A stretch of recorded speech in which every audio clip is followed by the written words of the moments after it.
National টিমটা তো perform করার জায়গা, সেইখানে আমি উইকেটের দোহাই দিয়ে এইগুলি এক্সকিউজ কিন্তু আসলে গ্রহণযোগ্য না।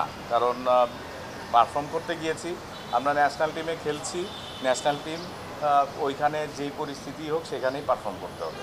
যে কোনো হারেই কষ্টের ব্যাপার এবং এখানে একটা ওয়ার্ল্ড কাপের জন্য আমরা একটা প্রস্তুতির মধ্যে দিয়ে আমরা যাচ্ছি।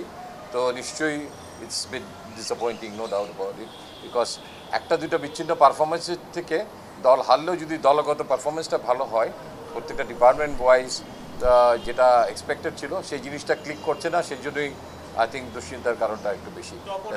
বাংলাদেশ টিম হারলে আমার বোর্ড ডিরেক্টর হিসাবে আমার যেরকম খারাপ লাগে, আমি ফর্মার ক্যাপ্টেন হিসাবে আমার খারাপ লাগবে, আপনি যেহেতু স্পোর্টস রিপোর্টিং করেন, ক্রিকেট কভার করেন, আপনারও খারাপ লাগে, বাংলাদেশের সবারই খারাপ লাগে বাংলাদেশ হারলে পরে। বাট আমি চাই যে বাংলাদেশ ভালো খেলুক, হারতে পারে, বাট খেলাটা ভালো লাগে নাই, আমাদের জেতার পর্যায়েই আমরা ছিলাম।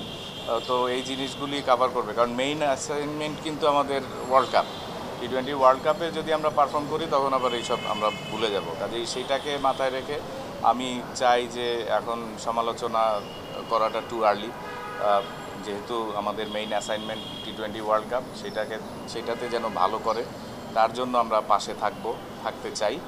আর আমাদের বিশ্বাস আছে বাংলাদেশ ভালো করবে। একটা ম্যাচ হেরেছি, এতেই আমি হতাশ হতে চাই না। সামনে আমেরিকার এগেনস্টেও আরও 2টা ম্যাচ আছে, বাট আমাদের আসল যেই টি-20 ওয়ার্ল্ড কাপ সেইখানে ঘুরে দাঁড়াক, সেটাই আমি আশা করি। একটা ম্যাচে definitely is a disappointing start, but let's hope for the best. আমরা রাইট জায়গায় যদি আমাদের ফর্মে পিকটা ফেরত পাই বা সে পিকে থাকতে পারি, আই উইল বি হ্যাপি।